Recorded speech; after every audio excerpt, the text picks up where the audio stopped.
Hello, I'm Dilzer, the founder, managing director, and chief financial planner at Dilzer Consultants Private Limited. Today is World Financial Planning Day.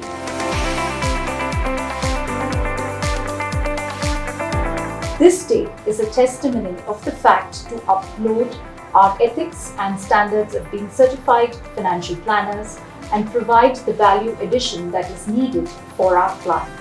Nothing is more satisfying than seeing our clients achieve financial freedom and achieve their financial goals that we have worked together towards.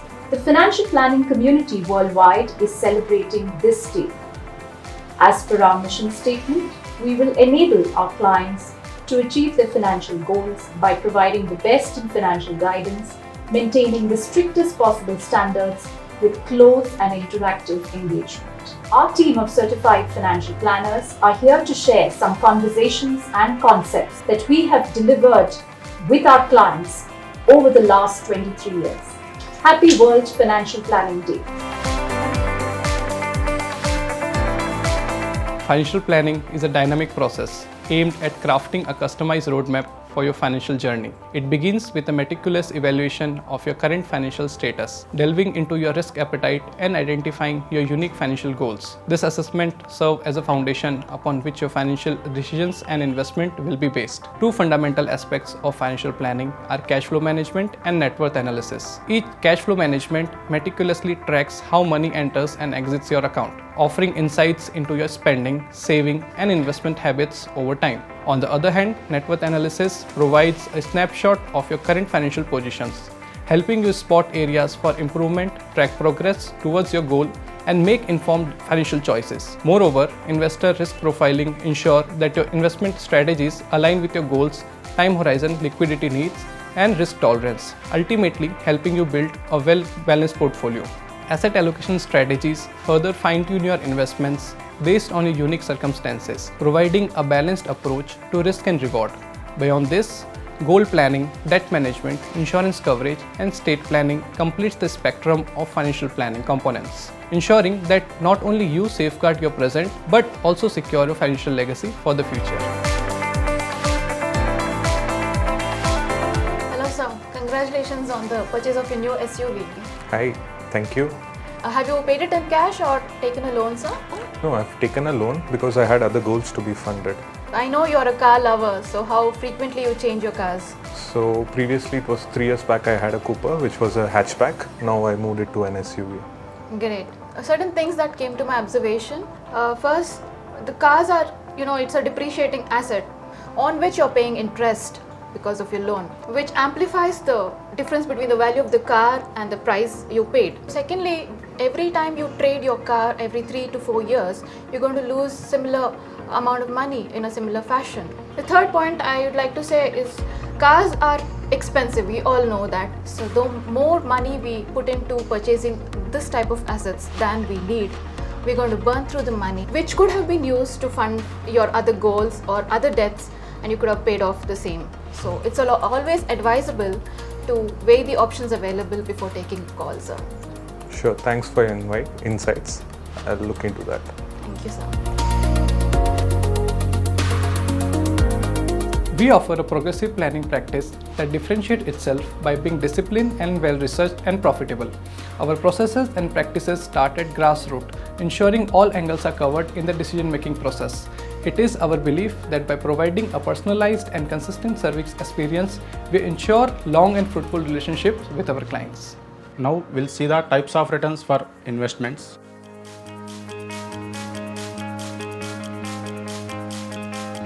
Absolute return is the total return earned from an investment. The absolute return does not take into consideration to the investment period. It also does not compare the return to a benchmark. Absolute return in mutual fund is the point-to-point returns earned from a mutual fund scheme. CAGR, compounded annual growth rate, is the rate of return that would be required for an investment to grow from its beginning balance to its ending balance, assuming the profit that were reinvested at the end of each period of an investment's lifespan. XIRR, Extended Internal Rate of Return, is a single rate of return that provides the current value of the entire investment. When applied to each systematic investment plan, it is used where many transactions happen during a period. Risk metrics also as important as returns. Here some of the risk metrics are: the beta is measure of relative risk. It gives us a perspective of how risky the fund is compared to its benchmark. Higher the beta, higher the relative risk. If beta is less than 1, less risky. If beta is equal to 1, the fund is risky as its benchmark. Alpha is the excess return of the fund over and above the benchmark returns on a risk-adjusted basis. The fund is rewarded if the returns are generated by keeping a low-risk profile and penalized for being volatile. Higher the beta, lower is the alpha, and vice versa. Standard deviation is a measure which shows how much variation from the mean exists. Standard deviation measures the riskiness of the fund. Higher the standard deviation, fund is having high volatility. Sharpe ratio is a measure of risk-adjusted performance. It indicated the excess return generated per unit of total risk. Higher the Sharpe ratio, better is the fund. Asset allocation is a very important part of creating and balancing your investment portfolio.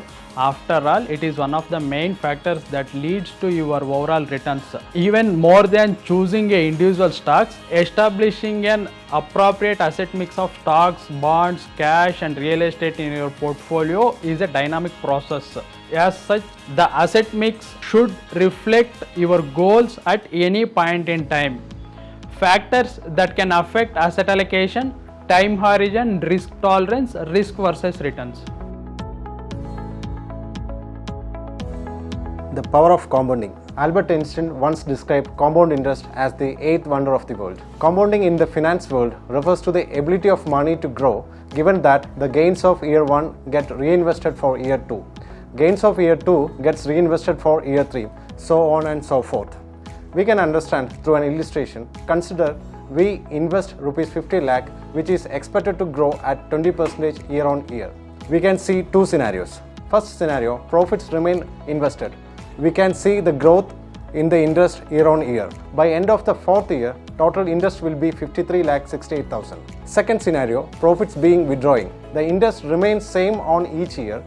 By end of fourth year, total interest will be 40 lakh. As we have invested the profits, there is a difference of rupees 13.68 lakhs.